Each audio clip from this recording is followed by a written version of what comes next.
Here we are both, guys, coming towards the end of the segment, then powering home. Come on, guys. Vashkin takes me. Oh, dropped. Hey guys, welcome back. Now, as many of you will know, earlier this year, Zwift added Leith Hill to its popular London route. But how realistic is the Zwift climb compared to the real thing? Well, we're here at Leith Hill in Surrey in the UK on a lovely spring day to find out. Wish me luck.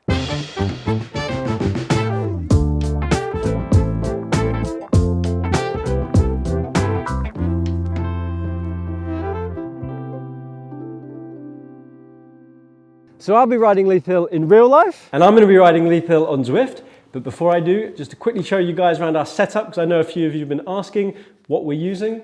First of all, we've got the Tacx Vortex Smart Trainer.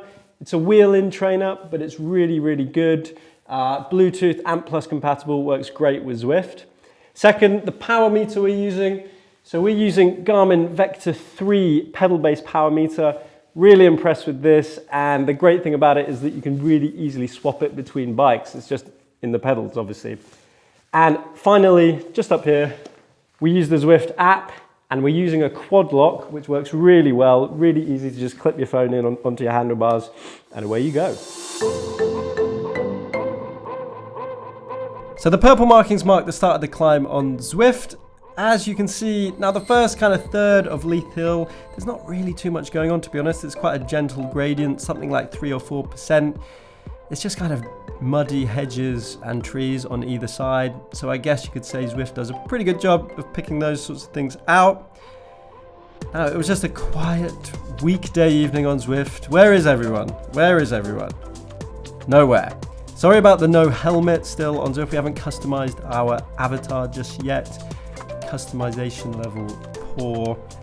So we're coming up now to the first kind of distinctive feature on the climb, which are the brick walls on either side of the road. And Zwift does a pretty good job, doesn't it, of picking those out. They go on for quite a long time, and you can see they're on either side of the road. You get the house on the right there with the window, which is quite cool.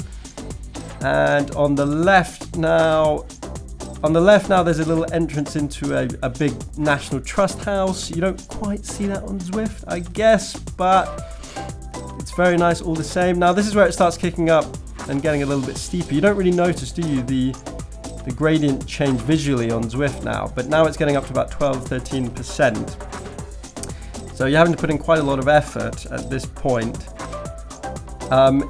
Now, compared to Box Hill, for those that are interested, Leith is a much tougher climb. The average gradient is higher, and there are just much steeper sections. Box Hill is only about 6 or 7% average gradient the whole way through, but this is where it starts getting really quite steep on Leith Hill towards the end of the climb, and it's pretty tough to be honest with you. The Zwift guy just hanging on in there, not a care in the world, just grinding away. So here we are coming towards the end, the final couple of corners. This is where it was starting to hurt a little bit in real life. On Zwift, we'll talk about it in a minute. Wasn't quite feeling the resistance change for a couple of reasons, to be honest with you, but we'll go through. Here we are both, guys, coming towards the end of the segment, then powering home. Come on, guys. Vashkin takes me. Oh, dropped on the line. Very good, Vashkin. See you next time. And over. Okay, so we're back from Leith Hill, and now time for the face-off. First up, visuals. Now, unlike Box Hill, there aren't really many distinctive features on Leith Hill for Zwift to pick out. The first third of the climb, really there's not much going on. But then you get to the brick wall running parallel to the road, and you can start to see the similarities.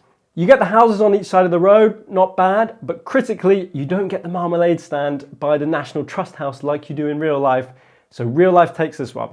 Next up, performance. So just like our Box Hill comparison, we tried to pick out the two closest matching Strava segments for the two climbs. The Zwift segment is called Leith Hill KOM, and the real segment is called Official 100 Climbs Leith Hill.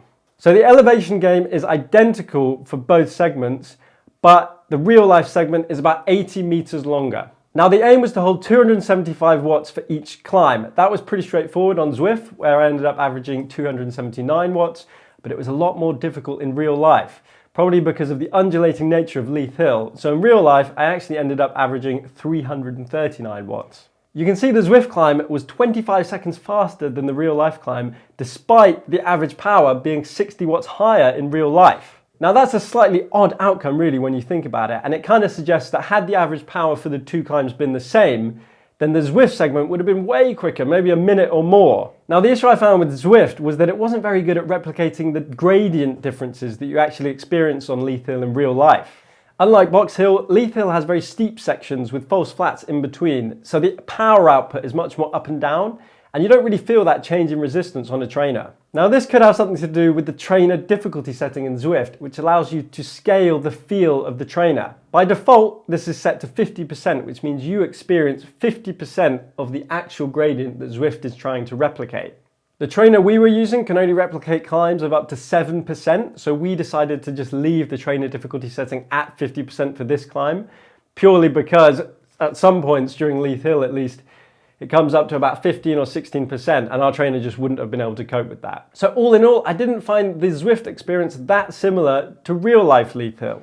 The resistance on Zwift was just a little too constant compared to the real thing. That said, we'd be interested to tweak the trainer difficulty setting up to 100% and see if that makes a difference. But in this case, real life wins. So laziness is up next, and this is an easy one. As for Box Hill, Zwift wins. Next up, fun. Now we don't think Leith Hill on Zwift is as fun as Box Hill on Zwift, probably because there's simply less to look at. There's no funny road markings on the road like you get on Box Hill, and Leith Hill just as a climb is a little less impressive to look at. That said, we still had a good time, but real life takes it for fun this time. So the results then for real life versus Zwift, Leith Hill version, real life wins 3-1. Better luck next time, Zwift. Hey guys, thanks for watching. Don't forget to subscribe if you like the video, and we'll see you next time.